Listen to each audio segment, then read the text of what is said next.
Good evening, I'm Chanel White. Carlos has the night off. Local 10 News starts in 60 seconds. 16-year-old Mark Robinson is the second teen to be arrested in the club shooting that took place at the Spot Club about 2 weeks ago. Well, this is certainly not how this family planned on spending their Christmas. They have their first child who still lies in the hospital and he's still in critical condition. And if you take a look behind me, we're at True Praise Family Worship Center, where this family is getting ready to bury their second child, Apollo Brown Jr. Now, I pressed Thrower on his future in politics, and he says that he actually wants a seat right here in City Hall. Now, a post office burglary is a federal crime, and a person can serve up to 5 years in prison if found guilty. It was more than half a century ago that the U.S. broke off relations and closed its embassy in Cuba. Now, police say the suspect walked into the restaurant with a gun and a note just like the one in my hand, demanding money from the cashier. And a South Florida man is accused of taking part in a string of home invasions in Coral Gables appeared before a judge this morning.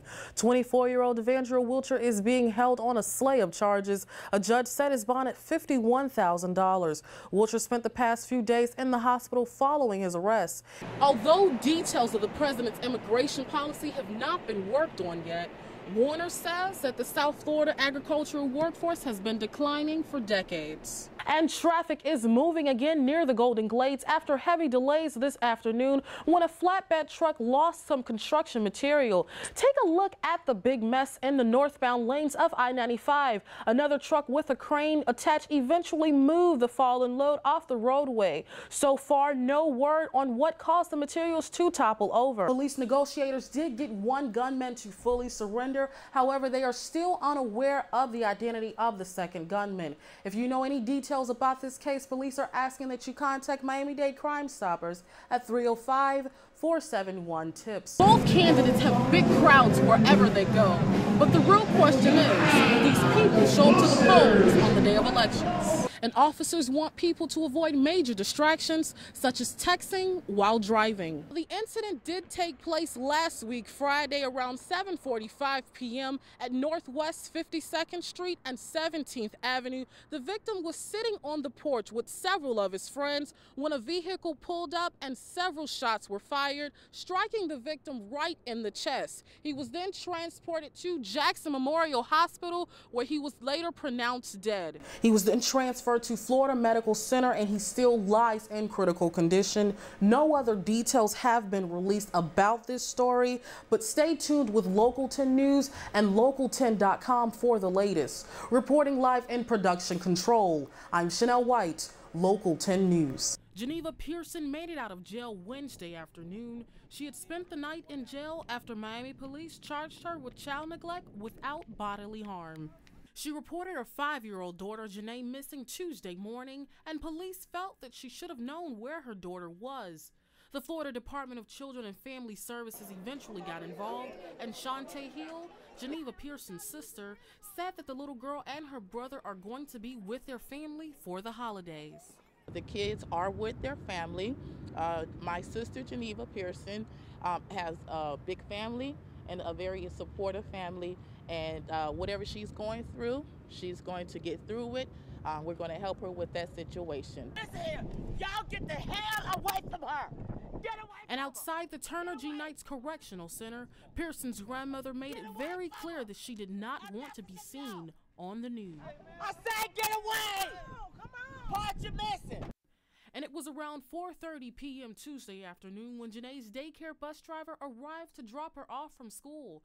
Homestead police said the little girl left her house on her own and got on the bus. Pearson says that she thought school was closed that day. According to officials, relatives said the little girl went missing around 9:30 a.m. early Tuesday morning, only to find out the little 5-year-old girl was safe the entire time. Reporting in West Miami-Dade, I'm Chanel White, Local 10 News. A drive-by shooting at a park left several victims injured, one of which still lies in critical condition. The drive-by shooting took place at a basketball court at Arcola Lakes Park, located on 87th Street and Northwest 17th Avenue. The group was playing basketball when the gunman leaned out the window and aimed a semi-automatic weapon in their direction. He sprayed the bullets indiscriminately at the crowd, and as a result, 9 people were left injured. Couldn't believe that, that they would be shooting at these young kids like that. I mean, drive-by shooting, that's ridiculous, You don't know who you're going to hurt. Took it upon themselves to shoot up the park and these innocent people. My son could have been gone.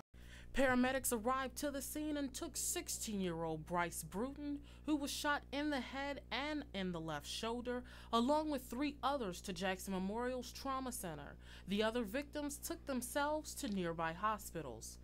Police are still on the search for the shooter, and investigators are asking that anyone who knows more information about this case call Crime Stoppers at 305-471-TIPS. Reporting in West Miami-Dade, I'm Chanel White, Local 10 News.